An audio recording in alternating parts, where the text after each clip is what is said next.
Simon Cowell just stood up. Not to leave. Not to press the buzzer. He stood up because a quiet boy on that stage said something that broke him. The audience gasped. The other judges froze. And for the first time in television history, Simon Cowell walked away from his chair and toward the stage. What that boy whispered into the microphone was never supposed to be heard by millions. But it was. And nothing would ever be the same.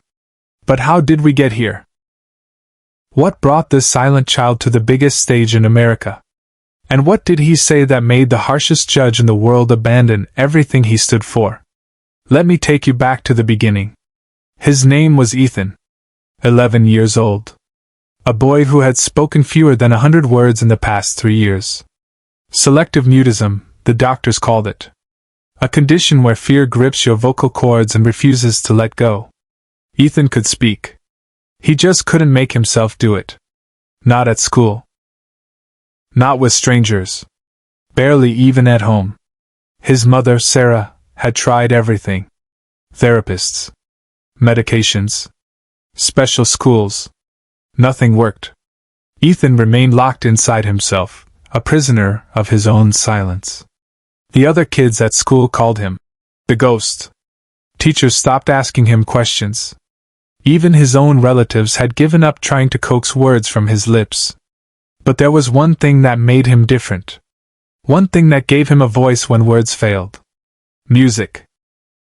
When Ethan sat at the piano, something changed. His fingers moved with a certainty his voice never had. Melodies poured out of him like confessions. And sometimes, just sometimes, he would sing. Quietly. Alone. In his room. With the door closed. Those moments were sacred. They were the only time Ethan felt truly alive, truly free from the chains that bound his tongue. Sarah had recorded him once. Just once. She stood outside his bedroom door, phone trembling in her hand, tears streaming down her face as she listened to her son sing for the first time in years. His voice was angelic, pure, untouched by the cruelty of the world that had silenced him. That recording was what she sent to America's Got Talent. She never told Ethan. She never asked permission. She just knew that the world needed to hear what she had heard. And maybe, just maybe, the stage would set him free. The producers called 3 weeks later. Ethan was going to audition. But there was one problem. He had no idea he could actually do it. His mother had kept it secret, afraid that if she told him too early, the fear would consume him before he ever had a chance. The day of the audition arrived like a thunderstorm. Ethan stood backstage, pale as paper, clutching a small object in his hand. It was a button. An old, worn button from his father's jacket. The thread was frayed, the color faded from years of being held, rubbed, squeezed in moments of desperation. His father, Michael, had died 2 years ago. Cancer. The kind that takes everything slowly, then all at once. Ethan had watched his father wither away in a hospital bed, had held his hand as the machines beeped slower and slower, had felt the exact moment when the warmth left his father's fingers. Ethan had stopped speaking the day after the funeral. The last words he ever said were at the graveside, whispered into the cold November air. "I'll make you proud, Dad." He hadn't spoken since. Now, standing in the wings of the AGT stage, Ethan squeezed that button so hard it left marks on his palm. His mother knelt beside him, holding his face in her hands. Her eyes were red from crying, but her voice was steady. "You don't have to say anything," she whispered. "Just play. Just breathe. I'll be right here. Your father is watching. I know he is." Ethan nodded. He couldn't speak. But he understood. He felt his father's presence in that button, in the warmth that seemed to radiate from it despite the cold air backstage. The stage manager called his name. The lights hit him like a wave. And Ethan walked out into the blinding brightness, alone. 12 million people were watching. Simon Cowell leaned back in his chair, arms crossed, his signature look of skeptical boredom already in place. He had seen thousands of contestants walk onto that stage. Most of them blurred together in his memory, forgettable, mediocre, desperate for fame. Beside him, Heidi Klum smiled warmly. Howie Mandel gave a thumbs up. Sofia Vergara waved enthusiastically. But Simon just stared. Waiting. Judging. Already preparing his critique. The host's voice echoed through the speakers. "What's your name?" Ethan didn't answer. He just looked down at the piano, his fingers tracing the edge of the keys without pressing them. Subscribe now and leave a comment, because what happens next will stay with you forever. Can you tell us a little about yourself? The host tried again, his voice straining to fill the awkward silence. Nothing. Just the sound of Ethan's shallow breathing amplified by the microphone clipped to his shirt. The audience shifted uncomfortably. A few nervous laughs rippled through the crowd. Someone coughed. Simon raised an eyebrow and exchanged a glance with Howie. This was unusual. This was awkward. This was exactly the kind of moment that usually ended in disaster. A buzzer, a rejection, a tearful exit. But then Ethan's mother appeared on the side screen. A pre-recorded video. Her face filled the massive display, and her voice filled the auditorium like a prayer. "My son hasn't spoken in 2 years. He lost his father to cancer," and the words just stopped. He watched his dad die. He held his hand at the end. And something inside him broke that day. But when he plays, when he sings, he becomes someone else. Someone free. Someone whole. Please, just give him a chance. He has so much to say. He just needs someone to listen. The laughter stopped. The nervous energy evaporated. The theater went silent, truly silent, the kind of silence that has weight and texture. Simon uncrossed his arms and leaned forward, his expression shifting from boredom to something else. Something that looked almost like recognition. Ethan sat at the piano. His fingers trembled over the keys. For a moment, nothing happened. The silence stretched like a wire about to snap. 5 seconds. 10 seconds. The tension was unbearable. Then he played the first note. And the entire room changed. It was as if that single note had unlocked something. Not just in Ethan, but in everyone who heard it.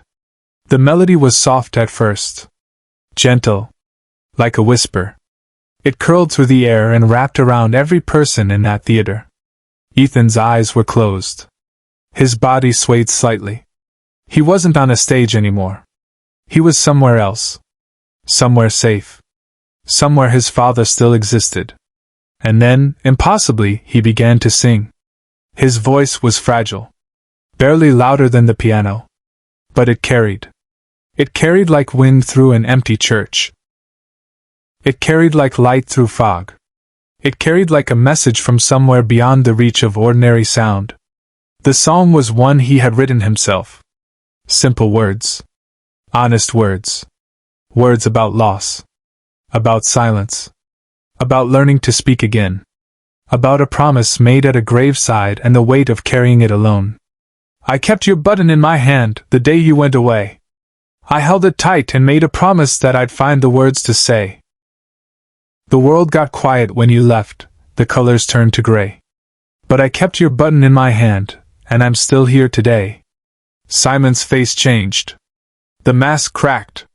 Something behind his eyes shifted, and for the first time, the hard lines of his expression softened into something vulnerable, something human. His hand moved unconsciously to his chest, as if the music had physically touched him there. Heidi's hand flew to her mouth, her eyes glistening. Sophia wiped her eyes with the back of her hand, mascara smearing. Howie looked away, blinking rapidly, his jaw tight. But Simon couldn't look away. He was locked onto Ethan like the boy was the only person in the world. Like nothing else existed. Not the cameras, not the audience, not the years of carefully constructed television persona. The chorus came. I know you can't hear me now. I know you're far away. But if I sing loud enough, maybe somehow, you'll find your way. And if my voice can reach the sky, beyond the clouds and rain, maybe you'll send a sign back down, and I won't feel this pain. Ethan's voice grew stronger. Not louder, stronger. There was a difference. The fear was still there, but something else was rising. Something powerful. Something unbreakable. The voice of a boy who had been silent for 2 years, finally releasing everything he had held inside. The audience was crying. Not a few people. Everyone. Strangers clutching strangers. Hands over hearts. Tissues passed down rows. Tears falling freely onto expensive suits and simple t-shirts alike. The collective emotion in that room was something tangible, something you could almost touch. And then Ethan stopped. Not the song. His voice. He stopped singing and looked up. Directly at Simon. His eyes, still wet, held a clarity that seemed impossible for someone so young, someone who had been through so much. And he spoke. My dad told me that words matter. That the right words, said at the right time, can change everything. I stopped talking because I didn't have the right words. I looked for them everywhere. In books. In songs. In silence. But now I do. Now I finally do. Simon stood up. Not slowly. Not dramatically. He stood up like something had pulled him from his chair against his will. Like gravity had reversed. Like sitting down was suddenly impossible. The producers in the control room panicked. Headsets crackled with frantic voices. This wasn't in the script. Simon never stood during performances. He never broke protocol. In 20 years of television, he had never once left his position at the judges' table during an audition. But he was standing now, and he was walking. Walking toward the stage. The other judges looked at each other in confusion. Heidi half rose from her seat, unsure if she should follow. Howie's mouth hung open. The audience murmured, uncertain what was happening, whether this was part of the show or something else entirely. Simon stopped at the edge of the stage. He didn't climb up. Not yet. He just stood there, looking up at this small, trembling boy who had just shattered every wall he had spent decades building. What are the words? Simon asked. His voice was quiet. Not for the microphone. Not for the cameras. Not for the 12 million people watching at home. Just for Ethan. What are the words you found? Ethan squeezed a button in his hand.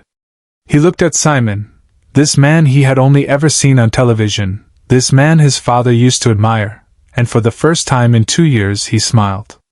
A real smile. Small and fragile, but real. The words are, I'm still here. And I'm not giving up. And neither should you. The silence that followed was absolute. No one breathed. No one moved. The moment hung in the air like a held breath, like the space between lightning and thunder. Then Simon did something no one had ever seen him do. He climbed onto the stage. He walked over to Ethan, slowly, deliberately, like approaching something sacred. And he hugged him. Not a quick hug. Not a performative gesture for the cameras. A real, long, tight embrace. Simon's eyes were closed. His jaw was clenched. His arms wrapped around this small boy like he was trying to protect him from everything harsh and cruel in the world. And when he finally pulled back, there were tears streaming down his face. Simon Cowell. Crying. On national television. The audience exploded. Standing ovation. Screaming. Crying. Applauding so hard the walls shook. The sound was deafening, overwhelming. A tidal wave of human emotion crashing through the theater. Simon turned to the crowd, one hand still on Ethan's shoulder. He didn't speak for a long moment. He just stood there, letting the emotion wash over him, making no attempt to hide his tears. Finally, he found his voice. I've sat in that chair for 20 years. I've heard thousands of auditions. I've seen talent, and I've seen tragedy. I've seen people desperate for fame and people running from their demons. But I have never experienced anything like this. He looked down at Ethan, and his voice cracked. You came here unable to speak. And in 5 minutes you said more than most people say in a lifetime. You didn't just perform. You reminded every single person in this room what it means to be human. What it means to hurt. What it means to heal. What it means to be brave. Simon walked back to his desk. But he didn't sit down. He stood in front of the golden buzzer, his hand hovering over it. The audience held its breath again. This button is supposed to be for extraordinary talent. But tonight, it's not about talent. It's about courage. It's about a boy who lost everything, his father, his voice, his hope, and still found a way to speak. It's about words that matter. And Ethan, your words matter more than you will ever know. He slammed his hand down. Gold confetti erupted from the ceiling like a blizzard of light. The music roared through the speakers. The audience screamed. Ethan stood frozen on stage, tears pouring down his face as golden paper rained around him like a benediction, like the universe itself was celebrating his courage. Share this video and subscribe now, so stories like Ethan's will never be forgotten. Sarah ran onto the stage and wrapped her arms around her son. They held each other as gold rained down around them, mother and child reunited in a storm of light. Simon watched from his desk. He didn't have a clever comment. He didn't have a critique. He just watched a boy find his voice again. Weeks later, in an interview, someone asked Simon about that night. He paused. His eyes grew distant. And he said, "I've spent my whole career judging people. But that boy judged me. He reminded me why any of this matters." Ethan still carries his father's button. Every performance. Every stage. Every time the fear comes back, he squeezes it and remembers. The right words said at the right time can change everything. They changed Simon Cowell. They changed 12 million viewers. And they changed a quiet boy who finally found his voice.